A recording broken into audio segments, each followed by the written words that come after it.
Alright, kamusta mga chong and welcome po dito sa ating channel and it's nice to be here again for another reaction, no? But bago po tayo mag-umpisa ay batiin po muna natin kayong mga kababayan natin dyan sa Pilipinas. Kamusta po kayo dyan mga chong at sana po ay nasa mabuti tayong kalagayan dyan sa ating bansang Pilipinas. Ganun ho talaga, minsan ho talaga hindi natin alam kung ano na mangyayari sa ating kawawang bayan, no? At alam niyo naman siguro kung bakit natin sinasabi yan palagi. Anyway, dasal-dasal lang po at I'm pretty sure God is with us and tutulungan din tayo ng ating Panginoon upang tayo iligtas sa mga abusadong katulad ng mga bangag. Okay? Alright, syempre po, no? At gusto ko rin po, sorry mga Pilipino. But anyway, wag po kayong matakot, mag-alala. Sooner or later, tayo po ay makakaahon din sa masamang panaginip na to. Okay? Alright, at syempre, no? At gusto kong batiin ang ating pong overseas Filipino worker.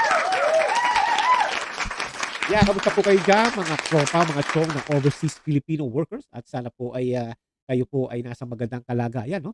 At I'm sure naman kayo ay okay. At syempre, no? Salamat din po sa pagsuporta nyo sa atin dito. Tulad kayong mga Pilipino, no? Maraming salamat po sa ating mga kapwa nating Pilipino na nagsusupport. At syempre po sa mga kaibigan natin dito sa US, no? Dito po sa US ay 2:09 AM. Ano ba 'yan? Pambihira. No? But anyway, gusto ko lang po kasi i-react tong ipapalabas ko sa inyo. Kung matatandaan niyo po, no? Ay ito pong si ano, Virus, di ba? Ito po si Virus ay nabuking, no? At siya po ay inilabas po ng isang kanyang what do you call this, kanyang witness na sinasabi niya na star witness daw. Pero siguro at sa dala na rin ng kanyang konsensya, no? Alam mo naman siyempre ay talaga ito po si Mr. Karine, no? Ito po ay nagsalita na at sinabi niya ng katotohanan. Although alam naman natin na tatanggi at talagang gagawa ng paraan itong dilaw na to, no? Itong obsessed na obsessed kay Sara Duterte, no? At obsessed na obsessed ang mga dilawan na to na nangangarap makabalik sa Malacanang, di ba? Anyway, hindi naman masama ho mangarap, no? Ako nga pangarap ko rin makapunta sa dahig. O, para ma-support naman kay Ate Gito. No? But anyway, ang pangarap natin maganda, pero yung mga pangarap ng mga ito ay pansarili. Power ika nga. Kasinungalingan. Booking. No? At ano nga ba ibig ko sabihin, no? Bakit ko sinasabi to? Dahil po, itong taong ito ay nagtatanim kay ito pala, kay Pastor Kibuloy, kung saan ay siya po ay ika nga tanim kaso. O hindi pala mali, ano yan, may bangag yun. Tanim witness. Yan. Alam niyo mga chong, nakakatawa na lang ho ang itong administration na to na simula nung naupo ang bangag ay either gurgur, tanim kaso, di ba? At nakaw at saka ano pa, ika nga operation na gurgur ang mga Duterte.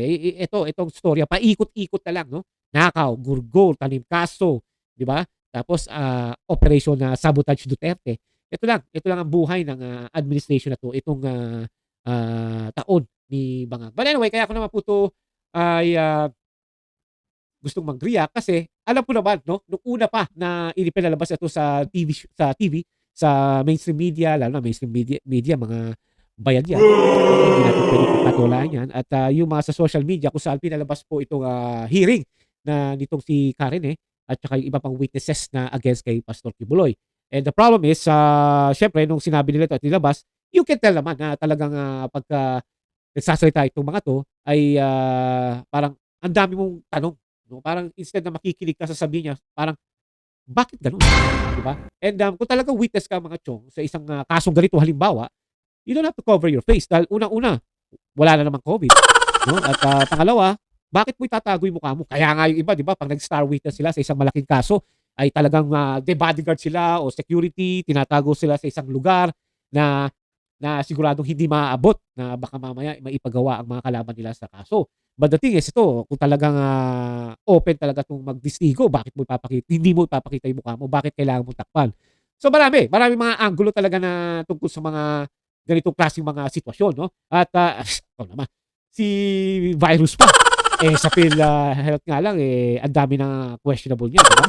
Ito pa kaya mga chong, God is good, no? He's really good dahil dinadaan niya sa mga bagay na ganito. Ngayon, ang sabi naman ni Virus na ito raw ay malaking kalokohan or dahil daw ito ay tinatakot ng kabilang partido. In the first place, Miss Senator Hontivirus, no? Pakita natin ito si Virus yan.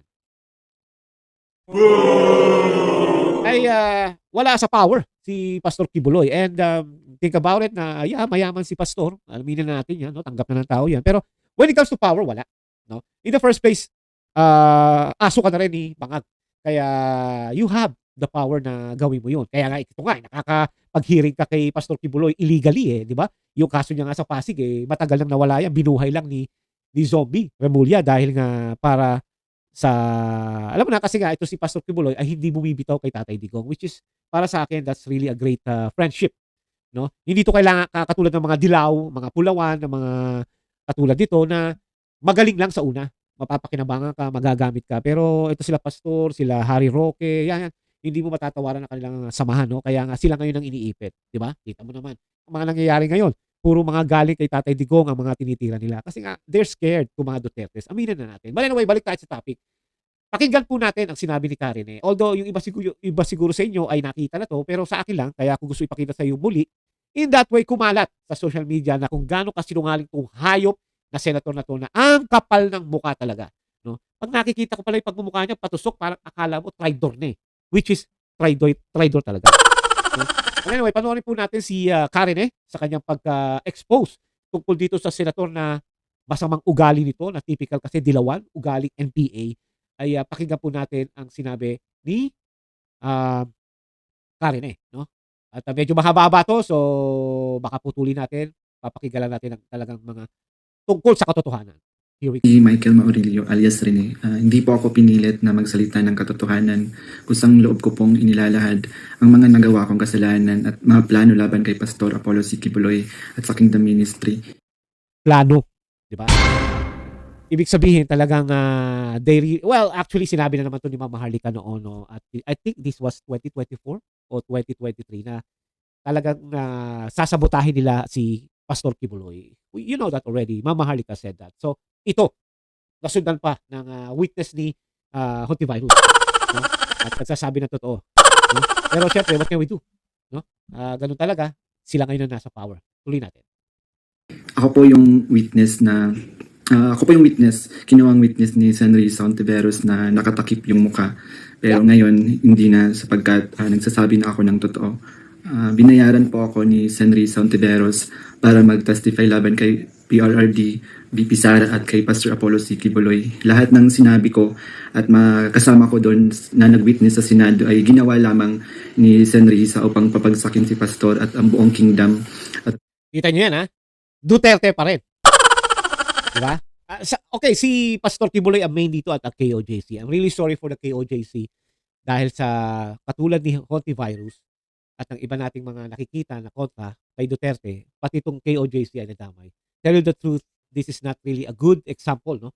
Ang KOJC is a religious group at never talagang dapat binabo yan ni Pisot, no? Kasi religious group yan. Anyway, what can we do with Pisot, no? Ay siya na ngayon ng PNP chief dahil kailangan niya, he has to suck balls ni Bangag, no? Kahit hindi naliligo. At para lang ma-promote, no? Shortcut promotion ito ni Pisot, kaya for me he is not really a well-deserved PNP, pero dahil nga po sa illegal ng kanyang ginawa, kaya siya na-promote. Yun na po ang sa panahon ngayon, yun ang uso, no? Basta gago ka, masama kang tao at lalo na ikay nagdodroga, promoted ka agad sa kay Bangag. Uwi na. kunin ang kanilang mga ari-arian. Ngayon po ay hinahanap at tinatakot ako ni Senrisa. Oho, Ako po ay dating full-time worker ng Kingdom of Jesus Christ na pinamumunuan ni Pastor Polo Kibuloy. Na-convert ako noong 2015 at naging full-time noong 2019 kung saan na-assign po ako sa Glory Mountain sa Davao City. Lumabas po ako ng 2021, ngunit nagpaalam po ako ng maayos at pinayag. Ito yung sinasabi ni Karen noon nung una niya siya lumabas sa hearing sa Senate na may mga baril daw at kumuha pa raw ng baril sila Sara Duterte at sila Tatay Digong from the helicopter yata yun, sumakay sila sa helicopter, parang ganun, no? Kaya sabi ko, wow, really? Pati si Sara dinamay. Si Tatay Digong, hindi na magtataka niya, mahilig sa baril yan but I guess si Sara meron din, pero ibig sabihin hindi galing doon. Siguro si VP Sara may sarili siya concealed weapon, no? And I'm pretty sure, syempre, vice president yan, mayor yan eh. Alam nga naman wala siyang kargada, di ba? Kaya eto, nagtutugma-tugma na yung ating mga pinag-iisipan noon. naman ako ng Kingdom dahil may balak po akong bumalik pagkatapos ng ilang taon. Noong January 2024, nag-vlog po ako kasama ang isang ex full-time na si Lawrence Capuno dahil nagsimula na noon yung unang pagdinig na sa Senado sa pangunguna ni Senrisa Ontiveros tungkol sa mga aligasyon ng sexual abuse at human trafficking na isinampalaban kay Pastor Apollo Kibuloy. Sa vlog na yun, pinasinungalingan namin yung claim ni Glenda Portugal alias Amanda at nung iba pa na pawang kasinungalingan lahat. Nung review Natatandaan niyo yan si Amanda, di ba? Yan yung may, alam ko yan yung may kapatid yata sa US o sa ibang bansa na yung kapatid niya mismong ng Amanda na yan ay kontra mismo sa kapatid niyang si Amanda. Nakalimutan ko na yung pangalan niya eh. Baka banggitin niya dito. But anyway, doon pa lang, kung talagang totoo ang sinasabi ng mga ito, di sana ultimo yung kapatid na nasa abroad ay magsusupport. Pero they really, kontra sila sa isa't isa, magkapatid. Yung isa, naniniwala kay Pastor. Yung isa naman, kunwari na may ginawa si Pastor. February 2024, kinontak ako ng isang ex full-time na si Shishir Bandari at inalok na maging witness sa Senate investigation ni Senador Risa kapalit ng financial assistance. Pumayag ako dahil sa panahon din yon, nangangailangan din ako ng pera. Binigyan ako ni Shishir ng email ng opisina ni Sen Risa upang magpadala ng formal na email kahit anong aking sabihin daw.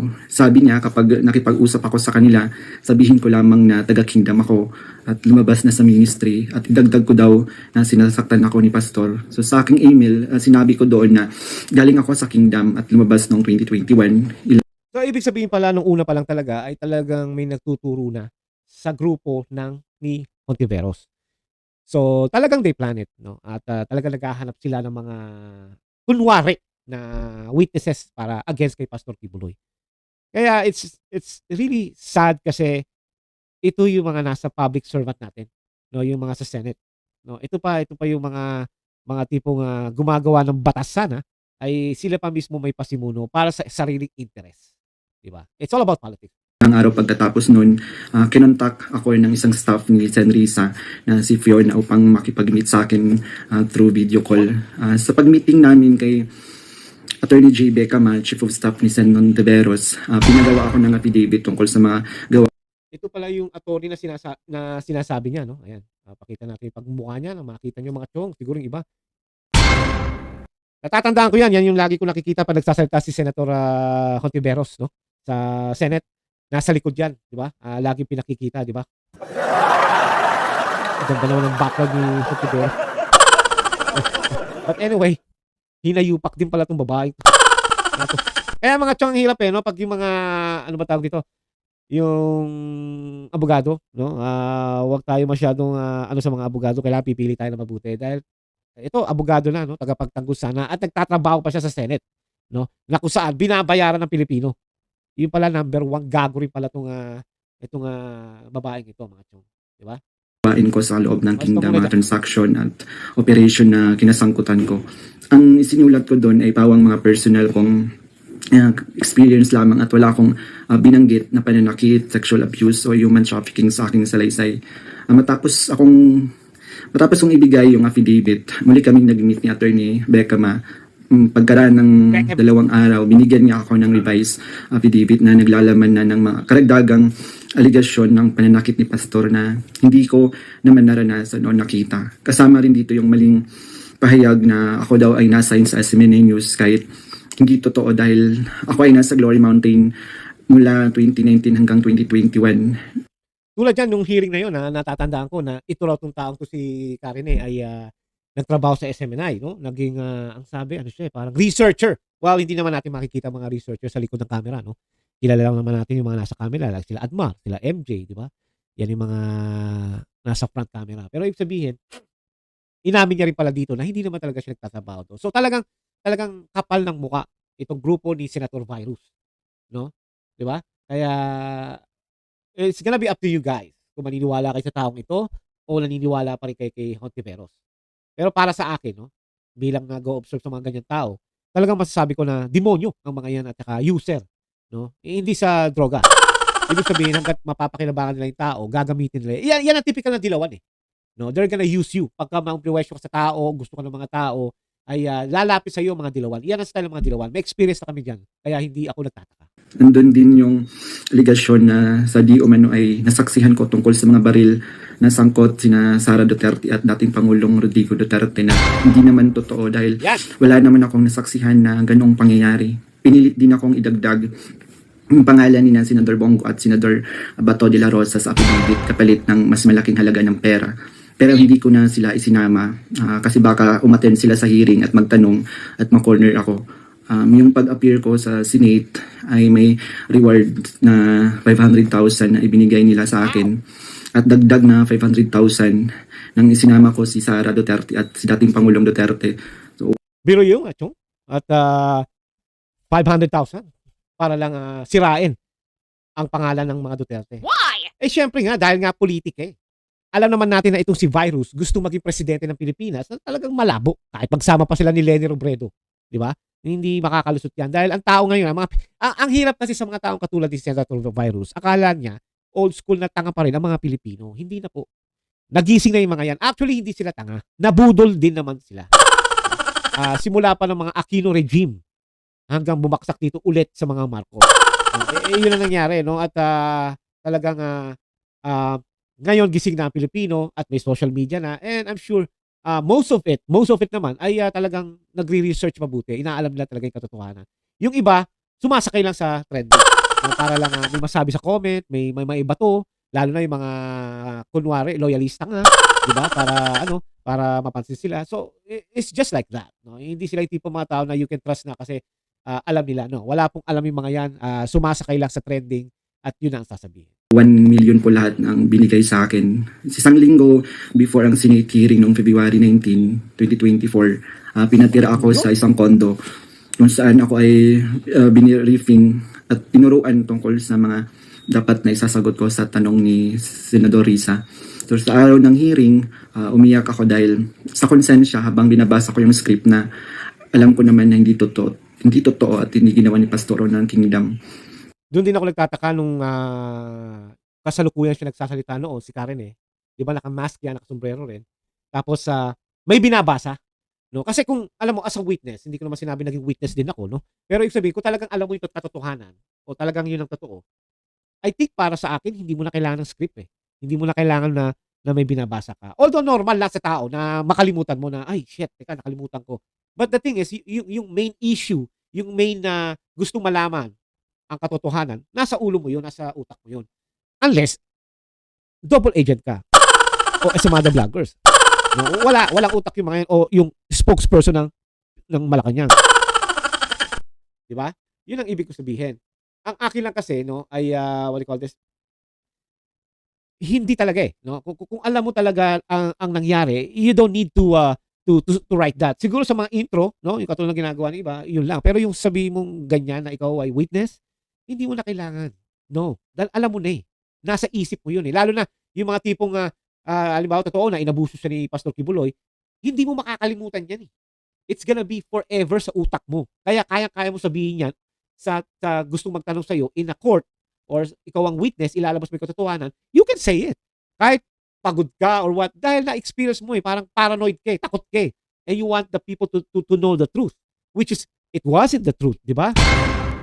Kaya, it's just like that. Simple as like that, mga chong. Pagkatapos ng hearing, tinago ako ni Sen Risa sa kanyang kondo sa Manila at inutusan na maghanap pa ng ibang pwedeng maging witness kapalit ng pera dahil may mga susunod pang hearing. Sa buong taon ng 2024, nanirahan ako sa kondo ni Sen Risa at nung January 2025, lumipat ako pansamantala sa isang safe house kung saan nakasama ko doon sina Mutabato at iba pang mga biktima ng extrajudicial killings. So sa bawat research o information na aking naibibigay sa Senado, nakakatanggap ako ng rewards na 12,000 na ibinibigay ni Sen Risa sa pamamagitan ng kanyang staff na si Sir Ryan.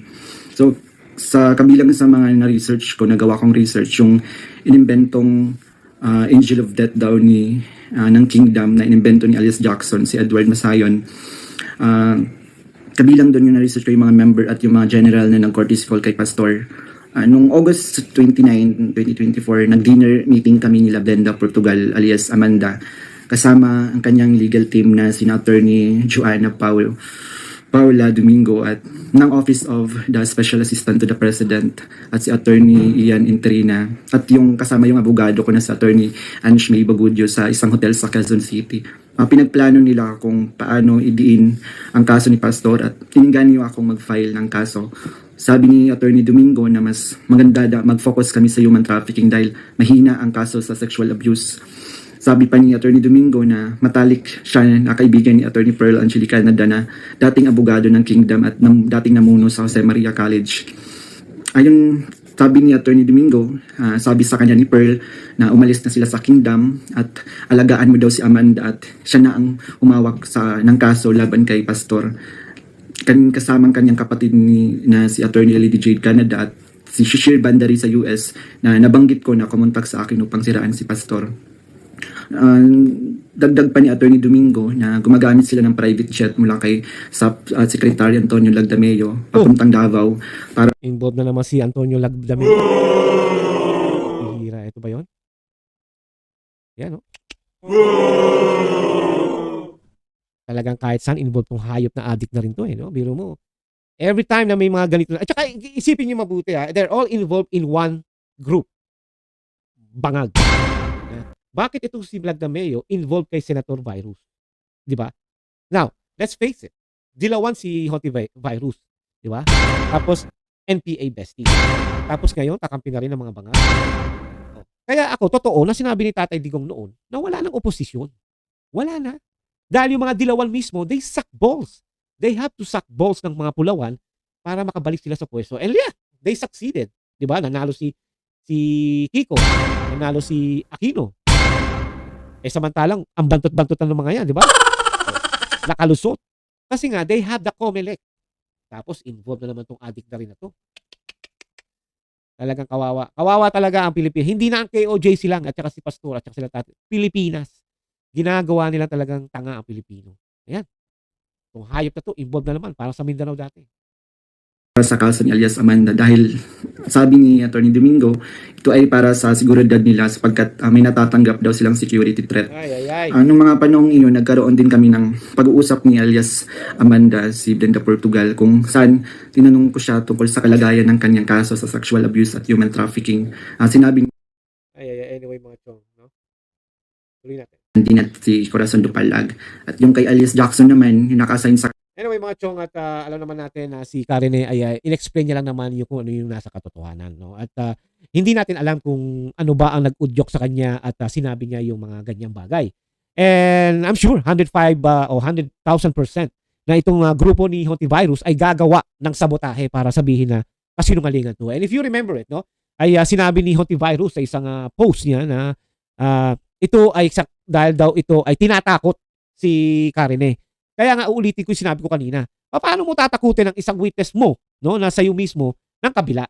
Unang-una, nasa iyo lahat ang pwesto, nasa iyo lahat ang power, nasa iyo ang connection, di ba? Nasa inyo na lahat. O kaya mo nga na ipakulong illegally si Pastor Kibuloy, di ba? Hindi ka nga umimik nung kinuha si Tatay Digong sa dahig. Dahil pabor na pabor sa'yo ngayon, ini-impeach naman si VP Sara. Tuwang-tuwa ka, galit ka pa. Nung ibinalik nila yung impeachment, article of impeachment sa mga buhaya ng bayan sa Kongreso, di ba? Gigil na gigil ka, kayo ni Pimentel ng mga talunan.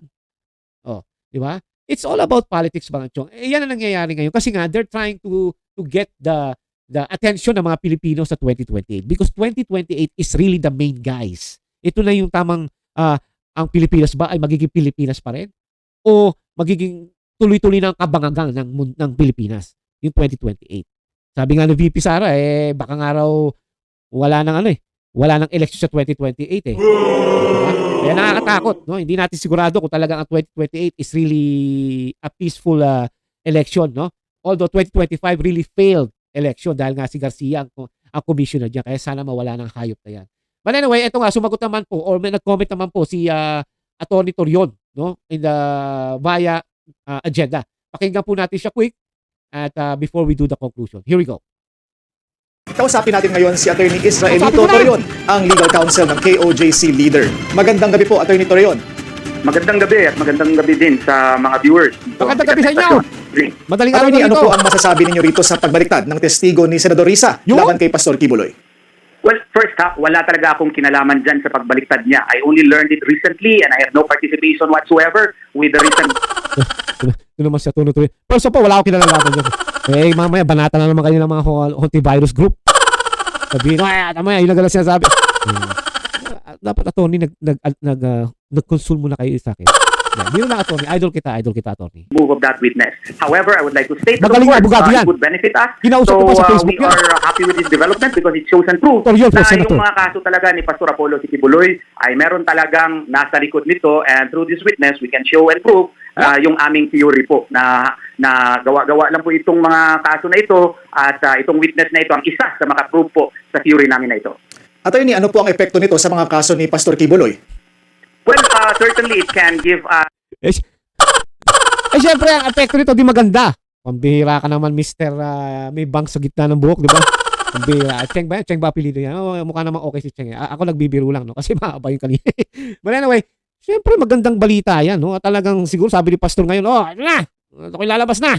Ha? as a good effect no on the part of our defense of Pastor Apollo Sikibuloy, because when I checked the pre-trial order po, nakalista pala itong witness na ito as one of the 12 witnesses for the prosecution, no? So with this development, I don't know how the court will treat this, but certainly we might, no, I'm not saying that we will, but we might consider him as one of the hostile witnesses kasi listed sa prosecution when our time comes, if ever hindi mag-grant yung plano naming mural to the evidence after matapos pagpresenta ng prosecution ng kanilang ebidensya.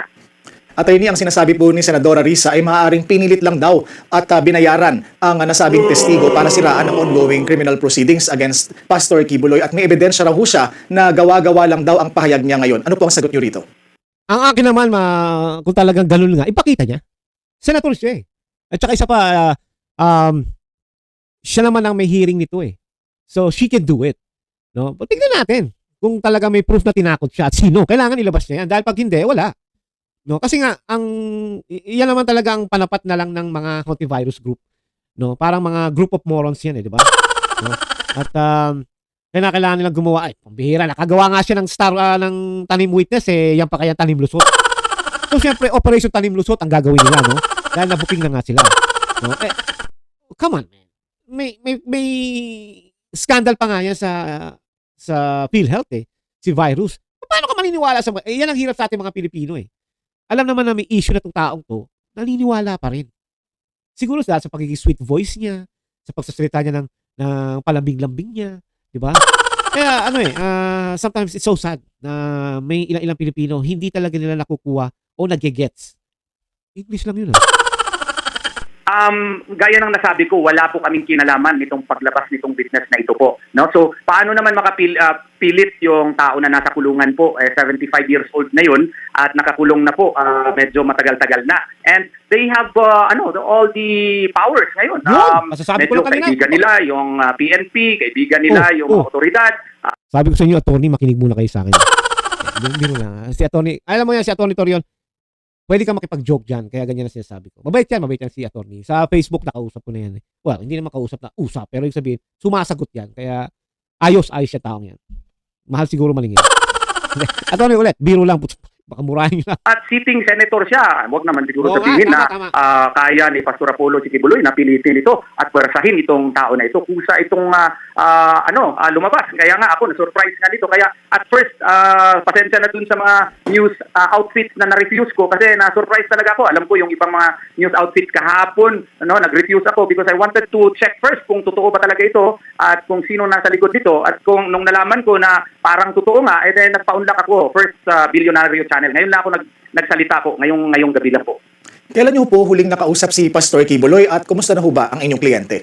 Kagagaling ko lang sa kanya kasi may hearing kami kanina sa RTC Pasig and medyo maganda na napagpalalaan. Yeah, katulad yan, yung kaso ni Pastor Kibuloy sa Pasig. Matagal na yan eh. No? I'm not saying dahil sabi nila dahil panahon doon ni Tatay Digong yun. Kahit na, di ba? Matagal na yan eh. Ika nga parang good as close case na yan eh. Binuhay lang ulit nila Remulla. Kasi nga, wala silang maipakita. They cannot get the ano matawag dito, yung kaso sa Amerika, dito sa US. Hindi nila makuha yun, hindi nila magamit yun as a testimony na si Pastor Kibuloy ay talagang merong, alam niya, hindi magandang ginagawa. Alam mo, again, hindi ko kinukonsinte o parang kinakampihan dito si Pastor Kibuloy. Although talaga ako, I admire SMNI kasi nga, sila yung tipong channel na talagang nagsasabi ng katotohanan. But the thing is, kitang-kita naman sa picture ngayon. No? Hindi naman to ko gawa-gawa lang or dahil lang may masabi lang tayo rito. It's because you can see naman ang talagang picture ng nangyayari. Umpisa pa lang to ng kanyang Senate hearing noon, marami ka ng comment, marami ka ng opinion. Kami ni Allah Subhanahu wa Ta'ala na medyo maganda ang resulta. Yung private complainant kasi gusto na naman i-presenta ng prosecution even if na-presenta na nila previously and we valiantly objected thereto at sa awa po ng Allah Subhanahu wa Ta'ala na-grant naman yung aming objection. So before ako pumunta dito sa Billionaire Channel, dumaan muna ako sa kulungan sa Pasig City Jail kay Pastor Apollo Sikibuloy. Masaya po siya sa development. Attorney, kailan niyo ho planong mag-reach out doon sa bumaliktad na testigo? I have to check pa further, no, because it was only last night that I was able to hear all his declarations. So I will find a way kung paano ko pa siya makontak, no, kaya para he can help us, no. I have to be practical and I have to be honest. With his declarations, explosive declarations, he can help us, but I have to check also the veracity of his declarations. As a lawyer, I have to, conduct due diligence also. So, kung masatisfy ako, then we will move from there. Attorney, kilala ho ba ni Pastor Kibuloy itong bumaliktad na witness? At ano ho Ayan, specifically ang reaction ni hindi ko- Pastor sa development na ito? Hindi ko natanong specifically kung kilala niya, pero member daw ito. Nung nag-inquire ako doon na kagabi, nagtanong-tanong ako, member daw talaga ito, pero sa Glory Mountain ata ito siya na assign noon. Kaya nga nagtaka sila bakit doon sa testimonya na nagsabi daw na naka-assign daw siya sa SMNI, hindi ito na-assign sa SMNI before and na-confirm ko yan. Wala siya sa listahan ng mga empleyado ng SMNI. So, maganda ito kaya para mapalakas natin yung ating CUP na itong kasong mga isinahil against kay Pastor Apollo Sikibuloy ay produkto lamang ng hindi masyado magandang politika dito sa ating bansa. Yun, palakpakan po natin, no?